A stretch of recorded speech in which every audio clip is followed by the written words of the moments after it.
Senator Curtis. Thank you, Chair. It's great to be with you today. I think it's fair to say CEQ and EPA play a pretty significant role in what's happening in Utah, particularly with energy development. Thank you both for taking the time to come see me in my office. Ms. Scarlett, I'll begin with you. Little bias, you honeymooned in Utah. We feel a connection with you. Mr. Hall, I try to beat that. But I also feel like CEQ touches directly on some really urgent priorities for Utah, and I'll start with wildfire management. We're experiencing, the West is experiencing, just the whole place feels like it's on fire. Interagency cooperation is just really critical. I'm really proud to work with my colleague, Senator Padilla, on Fix Our Forests Act, which emphasizes this interagency cooperation. In your role at CEQ, how can you ensure that there are no lapses in communication or responsibility among the federal agencies, particularly when it comes to wildfire mitigation? Thank you for the question, Senator, and thank you for the meeting. I really enjoyed our conversation I think it was just last week.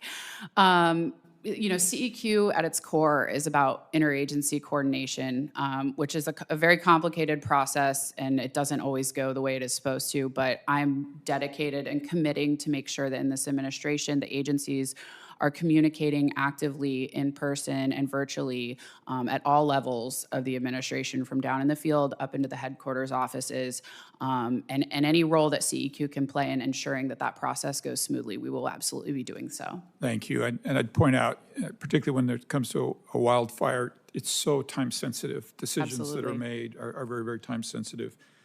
In my capacity as chair of the Subcommittee on Chemical Safety, Waste Management, Environmental Justice, and Regulatory Oversight, I also have the direct jurisdiction over CEQ and, by extension, NEPA.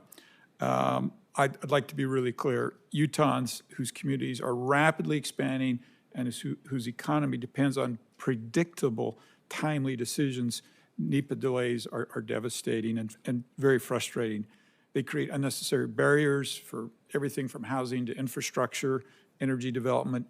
Can you talk about what steps you'll take to ensure all the agencies involved have actually the right technology and capacity to make timely decisions? Absolutely. Thank you for the question, Senator. We are actively working with agencies on updating their agency-specific NEPA procedures to be responsive to the directive from Congress and the Fiscal Responsibility Act amendments. Specifically, Congress imposed a 2-year time limit for EISs, a 1-year time limit for EAs. So we are working to establish a very disciplined process with the agencies so that they can achieve those timelines. Thank you. Mr. Hall, thank you also for visiting my office. Utah is very grateful to the administrator. Please pass on our appreciation for his interest in our issues there. His visit and engagement have been really significant. As you know, we have these very unique air quality challenges in Utah, especially in regions where we have these basins like the Uinta Basin, where ozone issues are very complex. They're not just as simple as they are in other places.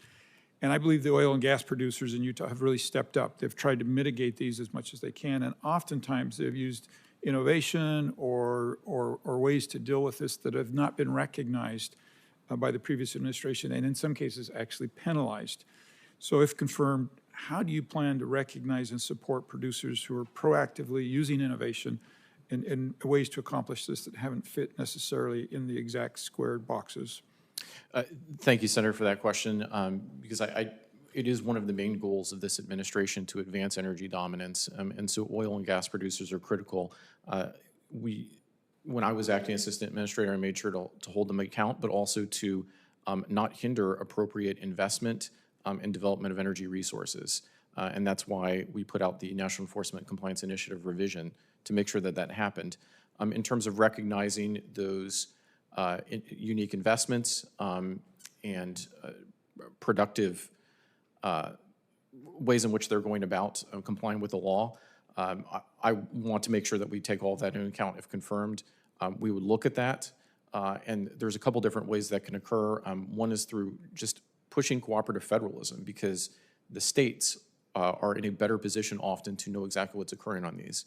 And so the federal government should not get in the way of the state dealing with those regulated communities if they're doing a good job. And that's what cooperative federalism means. But also focus on clear violations to make sure that when you're actually going after somebody, it is an important violation that actually impacts a community and harms it.